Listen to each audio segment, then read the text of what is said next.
오늘도 주님의 은혜와 축복이 함께할 줄 믿습니다.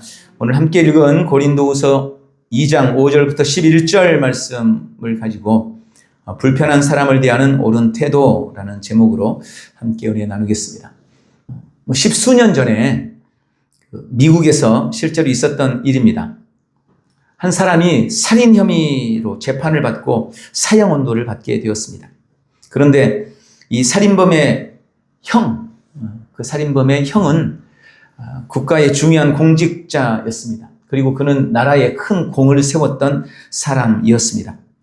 이 형이 자기 동생이 사형 언도를 받고 죽게 된 것을 너무 안타깝게 생각을 해서 주지사를 찾아가게 됩니다. 그리고 자기 동생을 한 번만 용서해주고 좀 사면해 줄 것을 부탁합니다.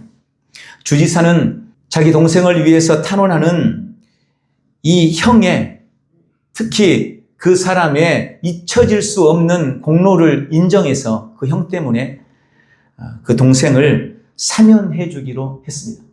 그리고 사면장을 써주게 됩니다. 이 형은 받은 사면장을 받아들고 그것을 봉투에 넣어서 자기 주머니에 넣습니다. 그리고 자기 동생을 면회를 가게 됩니다. 이런저런 이야기를 나누다가 형이 물어봤습니다. 동생아, 만약 네가 사면을 받아서 감옥에서 나가게 된다면 넌 어떤 일을 하고 싶냐? 이렇게 물어봤어요. 그랬더니 그 말을 들은 동생의 안색이 싹 바뀌더니 이렇게 말했습니다. 형, 내가 만약 감옥에서 나가게 된다면 두 사람을 반드시 죽이고 말 거예요. 한 사람은 나에게 사형 언도를 내린 그 재판관, 그리고 또 한 사람은 내 죄를 증언했던 그 증인을 찾아서 반드시 죽이고 말 거야. 동생의 그 말을 들은 형은 면회를 마치고 조용히 밖으로 나왔습니다. 그리고 지나가는 길에 쓰레기통에 자기 주머니에서 사면장을 꺼내서 찢어 버리고 말았습니다. 누군가는 그런 말을 했습니다. 오늘 이 이야기와 동일한 이유로 하늘나라 쓰레기통에는 천사들이 내어버린 하나님의 축복이 가득 찼다. 우리가 세상을 살다 보면 뭔가 마음에 불편함을 갖고 척을 지는 사람, 원치 않게 나와 원수를 맺는 사람들을 만들게 됩니다. 만나면 불편하고 껄끄럽습니다. 안 보고 살았으면 좋겠는데 또 그런 사람들은 늘 내 주변에 있습니다. 가깝게 봐야 될 사람들인 거예요. 그 사람이 우리 가족일 수도 있고 우리 친지일 수도 있습니다. 가족 간에로도 늘 좋을 수만은 없는 거잖아요. 그렇다고 가족을 안 볼 수도 없는 노릇입니다. 특히 명절이 되면 가족 간의 어려움을 겪는 사람들이 의외로 많습니다. 그런 가족 간의 갈등이 부부 문제가 돼서 명절 이후에 이혼율이 급등한다는 그런 이야기도 있습니다. 구약 성경에 보면 요셉이라는 사람이 나오죠. 요셉은 형들로부터 미움을 받았습니다. 남이 아닙니다. 형들로부터 미움을 받았습니다. 아버지의 사랑을 독차지한다고 또 그가 꾸었던 그 꿈 이야기 때문에 형들은 요셉을 미워하게 됩니다.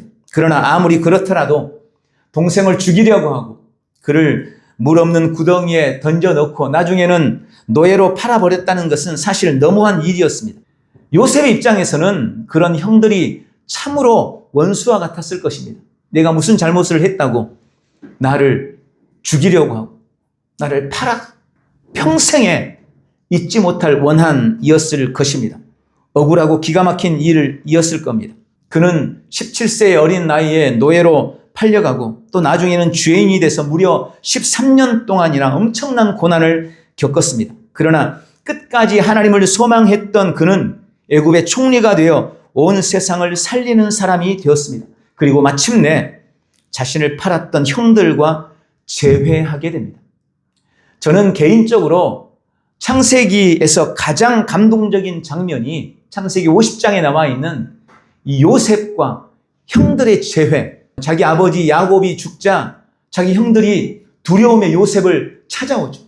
그동안은 아버지 때문에 요셉이 참아줬는데 이제 아버지가 돌아가신 마당에 혹시 요셉이 그동안 자신의 마음속에 품고 있던 복수심과 원한을 풀려고 하지 않을까. 그래서 형들은 요셉을 찾아가서 그 앞에 바짝 엎드려서 용서를 빕니다. 그때 요셉이 자기 형들을 용서하죠. 형님들, 나를 팔았던 것으로 인해서 두려워하지 마십시오. 형들이 나를 팔았지만 사실은 하나님께서 나를 앞서 보낸 겁니다. 그래서 우리 온 가족들을 살리고 온 세상을 살리려고 하나님이 나를 보낸 겁니다. 그러므로 나를 팔았다는 것으로 인해서 두려워하지 마십시오. 그러면서 오히려 자기 형들을 선대한 내용이 성경 창세기 50장에 기록되어 있습니다. 저는 그것을 읽을 때마다 마음에 뭉클함이 생깁니다. 오늘 읽은 본문 고린도후서 2장 5절부터 11절은 우리 인생을 살면서 나에게 아픔을 준 사람들을 대하는 우리 성도의 옳은 태도가 뭘까에 대한 바울의 중요한 메시지입니다. 바울은 자신과 교회 공동체에 근심이 되고 아픔을 주었던 사람들에 대해서 그가 어떤 태도를 취했는지를 우리에게 보여줍니다. 이것은 우리의 삶에 매우 중요한 교훈이 됩니다. 저는 이 말씀을 통해 이 말씀이 오늘 우리에게 주시는 교훈이 되어져서 바울이 말하고 있는 이 불편한 사람을 대하는 옳은 태도가 우리의 삶의 태도가 되기를 주님의 이름으로 축원합니다. 오늘 본문에 보면 먼저 바울은 지나치게 말하지 말라고 우리에게 권면하고 있습니다. 오늘 본문 5절에 보니까 근심하게 한 자가 있었을지라도 나를 근심하게 한 것이 아니요 어느 정도 너희 모두를 근심하게 한 것이니 어느 정도라 함은 내가 너무 지나치게 말하지 아니하려 함이라. 여기 근심하게 했다라는 말은 그 사람이 나에게 고통을 줬다는 거예요. 나에게뿐만 아니라 교회 공동체의 아픔과 고통을 주었다는 것입니다. 고린도 교회 안에 바울에게 그리고 공동체 전체에게 고통과 아픔을 준 사람이 있었던 것입니다. 그런데 바울은 그 근심과 아픔을 기록하기를 저는 이게 의도적이었다고 봐요. 어느 정도라고 말하고 있습니다. 그리고 이어서 말하기를 그 이유에 대해서 그에게 지나치게 말하지 않게 하려고. 내가 너무 지나치게 말하지 아니하기 위해서라고 말씀하고 있는 것입니다. 우리는 나에게 상처를 주고 아픔을 준 사람에 대해서는 비수 같은 말을 던지는 것을 전혀 주저하지 않죠. 그 사람의 가슴을 찌르는 말, 그래서 그 사람이 내 말을 듣고 완전히 노가웃되고 KO 당하고 그러면 그것을 오히려 마음속에 시원하게 생각을 하죠. 그래서 할 수만 있으면 당나란 말, 어떻게 하면 그 사람 마음속에 가슴에 비수가 될 수 있을까, 그런 말을 생각해내고 그런 말을 하려고 합니다. 그러나 바울은 그 불의한 일을 행한 이 사람에게 너무 지나치게 말하지 말라고, 너무 지나치게 말하지 않기를 원한다고 고백하고 있는 것입니다. 그래서 그를 위해서 배려하는 말을 하고 부드럽게 말하라고 권면합니다. 저는 여기 지나치게 말하지 말라는 말을 한 3가지 정도로 묵상을 해봤어요. 첫 번째, 너무 지나치게 말하지 말라는 것은 너무 과장되게 말하지 말라는 의미입니다. 사실은 한두 가지 잘못을 했는데 우리는 그 사람이 한 10가지, 20가지 잘못한 것처럼 과장합니다. 그것이 지나치게 말하는 것입니다. 사실 별거가 아닌데 우리는 그것이 무슨 큰 일이 된 것처럼 이야기하는 것을 좋아합니다. 그냥 있는 일을 액면 그대로 말하면 사람들이 별로 관심이 없어 하기 때문에 뭔가 허풍을 담고 과장을 해서 사람들로부터 관심을 받고 반응을 보이도록 하는 거예요. 그래서 자꾸 과장하는 것입니다. 그러나 여러분, 과장된 말 역시 거짓말이라는 것을 기억하시기 바랍니다. 그렇게 말하는 사람들이 많이 있어요. 저도 그런 말을 참 자주 쓰는 것 같아요. 진짜 엄청 완전히. 저도 메시지를 전할 때 그냥 평범하게 얘기하면 말을 안 듣는 성도들이 별로 관심이 없어요. 그래서 엄청 이게 과장된 말인 겁니다. 근데 한번 과장하기 시작하면 계속 더 부풀려야 되는 거예요. 하나를 오늘은 2개라 그랬으면 내일은 3개라 그래야 돼요. 그래야 사람들이 관심을 갖기 때문인 거죠. 바울은 그렇게 과장해서 말하지 말라고 말씀하고 있는 것입니다. 매사의 말에 진실을 담고 과장되게 지나치게 말하지 않기를 주님의 이름으로 축원합니다. 두 번째로 여기 지나치게 말하지 말라는 의미를 저는 너무 극단적으로 말하지 말라는 것으로 묵상했습니다. 세상은 늘 흑백 논리로만 보려는 경향이 있죠. 또 그런 사람들이 있어요. 뭐 아니면 도다 라고 생각합니다. 그러나 여러분, 뭐 아니면 도가 아닙니다. 모와 도 사이에는 개도 있고 걸도 있고 윷도 있어요. 근데 자꾸 뭐 아니면 도라고 생각하고 그렇게 말하려고 합니다. 특히 사람에 대한 평가는 더더욱 그렇게 해서는 안 되는 것입니다. 어떤 한 가지의 잘못으로 그 사람 전부를 평가해서는 안 된다는 말입니다. 물론 우리말에 그런 말이 있잖아요. 하나를 보면 열을 알지. 그러나 여러분 정말 그럴까요? 그렇지 않습니다. 하나를 본다고 어떻게 열을 알아요? 그럴 수 없어요. 그렇지 않습니다. 특히 이 사람이라는 것은 기질적으로 어떤 성품적으로 연약한 부분이 있어요. 자라난 환경 때문에 이 부분에는 약해. 그런 사람들이 분명히 있어요. 그런데 그 부분을 가지고 그 사람 전체를 평가하고 그 사람에 대해 함부로 재단하는 것은 매우 어리석은 일이고 결코 주님은 그것을 원하지 않습니다. 약점도 있지만 그에게 강점도 있는 거예요. 고루 볼 줄 아는 지혜가 있기를 주님의 이름으로 축원합니다. 그 점은 네가 잘못한 거야 라는 말과 야 무조건 네가 다 잘못했어 라는 말은 완전히 다른 말이에요. 그 점은 그 사람이 잘못할 수 있죠.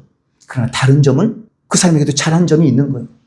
그런데 우리는 그 하나, 그걸 가지고 전체처럼 매도해서 말합니다. 너무 극단적으로 말하는 것입니다. 바울은 그것을 경계하고 있는 것입니다.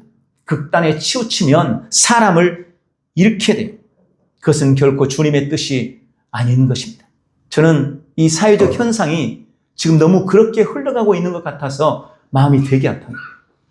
특히 정치적인 면에서 그렇습니다. 너무 양단으로 나뉘어져 있어요.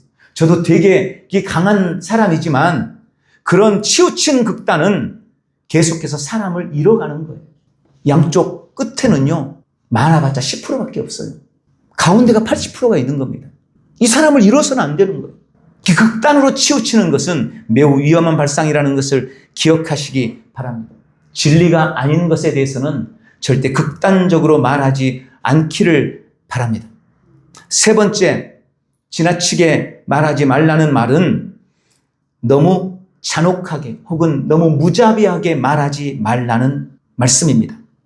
앞에 과장된 말과 극단적인 말을 더해 놓은 것이 아마 이 잔혹한 말, 무자비한 말이라고 생각이 됩니다. 대화할 때 특히 어떤 논쟁이 벌어지거나 다툼이 있을 때 우리는 어떻게 해서든지 더 무자비한 말로, 더 잔혹한 말로 그 사람의 의지를 꺾어버릴까를 고민합니다. 특히 우리가 자녀들과의 관계에서 우리 자녀들이 뭔가 실수를 하거나 잘못을 할 때 너무 잔혹하게 말하거나 무자비하게 말하는 것은 매우 어리석은 일입니다. 그런데 종종 어디서 그런 말을 배웠는지 듣도 보도 못한 말로 자녀들을 책망하고 욕하는 사람들을 종종 봅니다. 친구들 간에도 어떻게 저런 말들을 친구 간에 하나 이런 생각이 들 정도로 기가 막힌 욕을 하는 사람들이 종종 있어요. 잔인한 말, 무자비한 말은 관계를 깨뜨리는 것입니다. 잔인한 말로 상처를 주는 그 상처는 다시 회복하기가 어려운 것입니다. 그러므로 너무 잔혹하게 무자비한 말을 하지 않기를 주님의 이름으로 축원합니다. 성도는 범사에 절제하며 말을 신중하게 할 줄 알아야 합니다. 아무리 극한 상황이라도 희망이 있고 아무리 극악무도한 사람일지라도 회개의 길이 여전히 열려 있다는 것을 믿으시기 바랍니다. 세상에 구원받지 말아야 할 사람은 절대 없습니다. 단 한 사람도 구원받지 말아야 할 사람은 없어요. 저 사람은 우리 교회에 오면 안 될 것 같아. 물론 그런 생각은 들 수 있어요. 그러나 어느 누구도 구원받지 말아야 할 사람은 없다는 것을 기억하십시오. 혹 나에게 고통을 준다 해도 나에게 근심거리가 되고 나를 근심하게 하는 사람일지랄지라도 누가 봐도 벌을 받아 마땅한 사람이라 할지라도 징계는 징계 자체가 목적이 아니라 회개함에 있다는 것을 기억하고 늘 말에 주의하며 영혼을 얻는 귀한 은혜가 있기를 주님의 이름으로 축원합니다. 또한 바울은 오늘 본문에서 용서와 위로로 사랑을 나타내라고 권면하고 있습니다. 오늘 본문 7절 8절에 그런즉 너희는 차라리 그를 용서하고 위로할 것이니 그가 너무 많은 근심에 잠길까 두려워하노라. 그러므로 너희를 권하노니 사랑을 그들에게 나타내라. 여러분, 이건 지금 어떤 선한 사람들에게 하고 있는 말이 아니에요. 불의한 사람들. 그래서 교회 공동체의 고통과 아픔이 되고 나에게 아픔을 준 사람. 바울의 사도권에 도전하고 바울이 무슨 사도야? 나는 저를 인정하지 않아. 라고 바울의 가슴에 비수를 꽂았던 그 사람들에게 하고 있는 메시지인 것입니다. 먼저 바울은 그를 용서하라고 권면합니다. 교회 공동체에서 잘못을 저지르고 징계를 받는 그 사람이라 할지라도 그를 용서해야 된다고 권면합니다. 차라리 그를 용서해라. 안산의 동산교회, 지금은 아마 은퇴하셨죠. 김인중 목사님이 쓰신 책에 보면 한 교회 권사님의 이야기가 나옵니다. 그분은 젊은 날 남편이 딴 여자와 바람을 피운 거예요. 그래서 자신의 세 자녀를 버리고 아내를 버리고 그 여자에게로 가버렸습니다. 이분은 도저히 그곳에서 살 수가 없어서 멀리 안산으로 이사를 왔습니다. 세 자녀를 데리고 온 겁니다. 타지에서 모진 고생을 하며 삼남매를 키우다가 그분은 주위의 전도를 받아서 교회에 다니게 되었습니다. 자녀들을 잘 키웠습니다. 20여 년간 교회를 섬기며 권사의 직분도 받고 충성했습니다. 그런데 이분이 50세 후반쯤 되었을 때 신부전 합병증으로 말미암아 임종을 맞이하게 되었습니다. 50대 후반 너무 젊은 이 권사님에게 이 목사님이 신방을 갔습니다. 이 권사님이 목사님을 보더니 용서를 빌더랍니다. 목사님은 예전에 나에게 내 남편을 용서하라고 말씀하셨습니다. 그러나 제가 그러겠나라고 말을 했지만 저는 도저히 내 남편을 용서할 수가 없었습니다. 그래서 마음속에 원한을 품고 지금까지 살아왔습니다. 얼마 전에 그 사람이 자기를 용서해달라고 찾아왔지만 저는 모진 말로 그를 저주하며 쫓아내 보냈습니다. 그러나 지금 제가 이 상황이 되고 나니 또 지금 목사님을 뵙고 나니 용서하지 못한 것이 후회가 됩니다. 저는 이제야 그 사람을 용서합니다. 그분은 그렇게 진심으로 자기 옛 남편을 용서하고 운명했습니다. 권사님의 이 임종을 보면서 이 목사님이 너무 기가 막히고 가슴이 아픈 거예요. 그래서 기도 중에 하나님께 그렇게 따져 물었습니다. 하나님, 왜 죄 지은 사람은 저토록 건강하고 형통하게 잘만 살고 있는데 억울하게 버림받은 우리 권사님은 저렇게 젊은 나이에 세상을 떠나야만 합니까? 그렇게 기도하고 있을 때 하나님의 음성이 그분의 마음속에 들려왔습니다. 얘야, 죄 지은 사람의 그 죄보다 믿는 사람이 용서하지 않는 죄가 더 크단다. 용서는 상대를 위한 것이 아니라 사실은 너 자신을 위한 거야 라고 말씀하시더랍니다. 여러분, 마음에 가득한 미움과 분노는 상대를 찌르기 전에 먼저 자기 자신을 찌른다는 것을 기억해야 됩니다. 그러므로 용서는 절대로 상대를 위한 게 아니에요. 바로 나 자신을 위한 것입니다. 주님은 나를 사랑하시기 때문에, 우리를 위하시기 때문에 우리에게 용서라고 말씀하고 계시고, 우리가 용서를 결단할 때 주님은 우리에게 용서할 수 있는 힘과 능력을 허락해 주시는 분이심을 믿으시기 바랍니다. 성령님은 우리 안에서 우리가 누구라도 용서할 수 있는 힘을 주시는 분이십니다. 그러므로 용서하기를 두려워하지 마십시오. 용서하기를 주님의 이름으로 축원합니다. 두 번째는 그를 위로해야 된다고 말씀합니다. 바울은 교회 공동체의 가장 큰 사명은 영혼을 얻는 것임을 분명하게 밝히고 있습니다. 그리고 나에게 고통과 아픔을 준 그 사람이라 할지라도 그 역시 구원받아야 할 사람이라는 것을 말씀하고 있는 것입니다. 그를 용서하고 그를 위로해야 될 이유는 오늘 본문에 그렇게 말해요. 그가 너무 많은 근심에 잠길까 두렵다. 그 말이 무슨 말이에요? 혹시 그가 다른 사람들이 비난하고 비판하고 또 자신의 잘못에 대한 그런 죄책감 때문에 너무 두려워해서 교회를 떠나가거나 믿음에서 떠나갈까를 두려워했다는 것입니다. 그래서 그를 용서하고 더 나아가서 그를 위로하라고 권면하고 있는 것입니다. 성경에 보면 유명한 위로의 사람이 나오죠. 바나바입니다. 그리고 사실은 그 바나바의 위로에 가장 큰 수혜자, 가장 큰 혜택을 받은 사람이 누구냐면 오늘 이 메시지를 전하고 있는 바울입니다. 바울은 원래 예수 그리스도를 믿는 자들을 핍박했던 사람이에요. 스데반이 죽을 때 가표를 던지고 증인이 되었습니다. 그리고 제사장들로부터 권한을 받아서 예수 믿는 사람들을 핍박하는 일에 앞장서다가 주님을 만났어요. 그렇게 그가 주님을 만났지만 교회 공동체 안에 뿌리를 내리는 것은 결코 쉽지 않았습니다. 많은 사람들이 바울이 핍박자였다는 것을 알고 있었기 때문에 혹시 저 사람이 지금 가장에서 들어와서 믿는 사람을 찾아내려고 오는 게 아닌가 하고 그와 가까이 하지 않으려고 했어요. 그가 내민 손을 붙잡지 않았습니다. 그래서 그를 멀리 했어요. 그때 유일하게 바울에게 먼저 가서 손을 내밀고 그를 교회 지도자들에게 소개하면서 그를 위로했던 사람이 바로 바나바였습니다. 바울은 누구보다도 위로의 힘과 능력을 잘 알고 있는 사람이에요. 그래서 바울은 지금 성도들을 위로하라. 그들이 비록 잘못을 저지르고 상처를 받고 있지만 그들에게도 위로가 필요하다고 말씀하고 있는 것입니다. 주변을 한번 둘러보십시오. 우리의 위로가 필요한 사람이 혹 있습니까? 우리의 위로를 기다리고 있는 사람은 없습니까? 교회는 위로의 공동체임을 잊지 말고 위로로 함께 세워나가는 복되고 귀한 지체들이 되시기를 바랍니다. 그리고 바울은 사랑을 나타내라고 권면합니다. 요한 1서에서 하나님은 사랑이시라고 요한이 말하면서 4장 12절에 이렇게 말씀하죠. 어느 때나 하나님을 본 사람이 없으되 우리가 서로 사랑하면 하나님이 우리 안에 거하시고 그의 사랑이 우리 안에 온전히 이루어지느니라. 여러분, 성도의 가장 분명하고 가장 위대한 정체성은 사랑입니다. 하나님은 우리가 사랑하기를 원하시고 그 사랑을 나타내는 자가 되기를 원하고 계십니다. 그리고 그 방법이 용서와 위로에 있다고 말씀하십니다. 예수님은 십자가를 지시고 우리를 용서하시고 우리를 사하심으로 죄인인 우리, 연약한 우리, 원수 되었던 우리를 향한 하나님 아버지의 사랑을 증명해 보이셨습니다.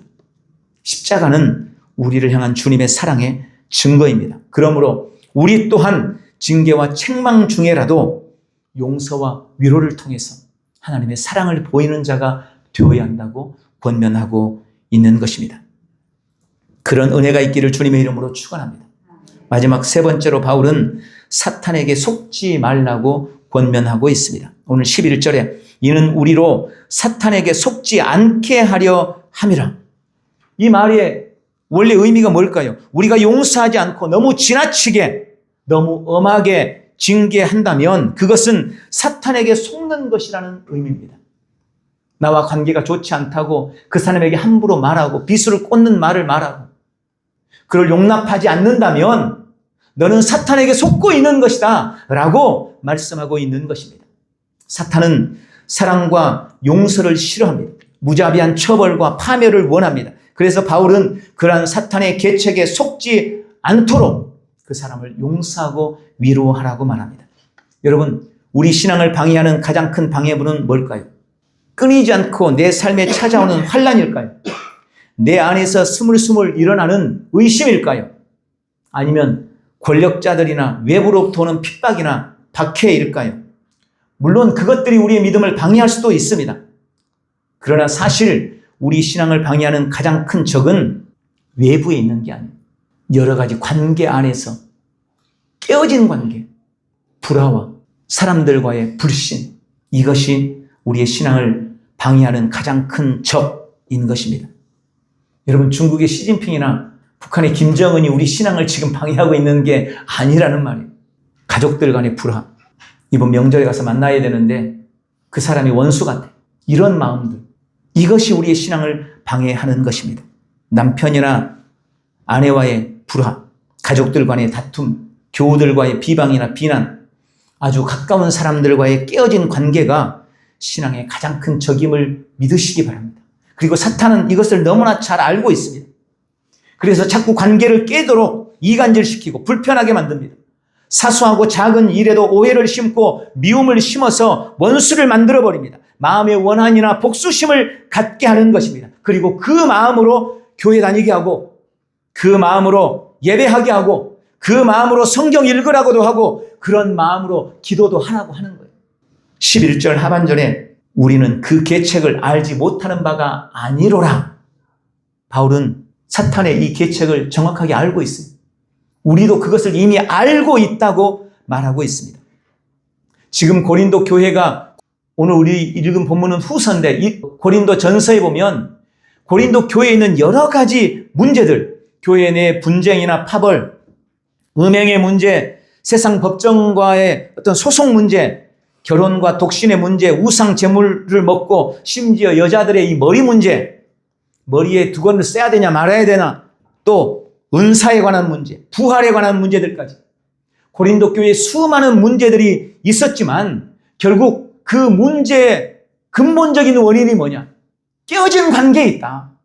관계가 깨어지기 때문에 사소한 것이 크게 보이고 별것 아닌 것이 큰 문제인 것처럼 보게 만든다는 거죠. 그러면서 바울은 지금 이 말을 하고 있는 것입니다.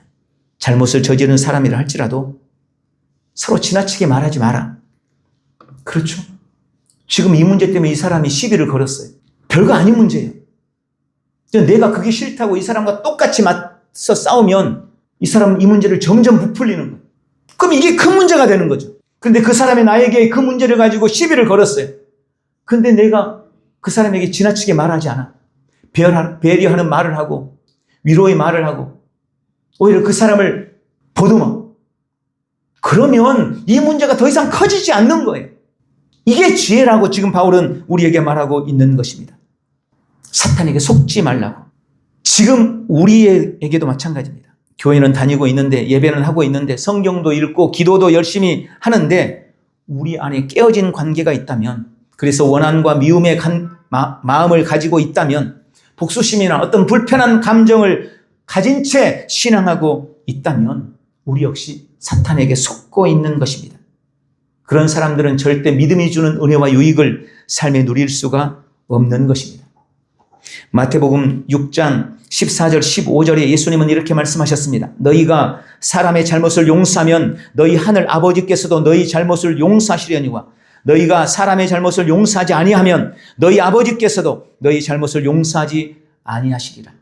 용서하지 못하는 마음, 미움과 원한을 품은 채 하는 신앙은 결코 승리할 수 없습니다.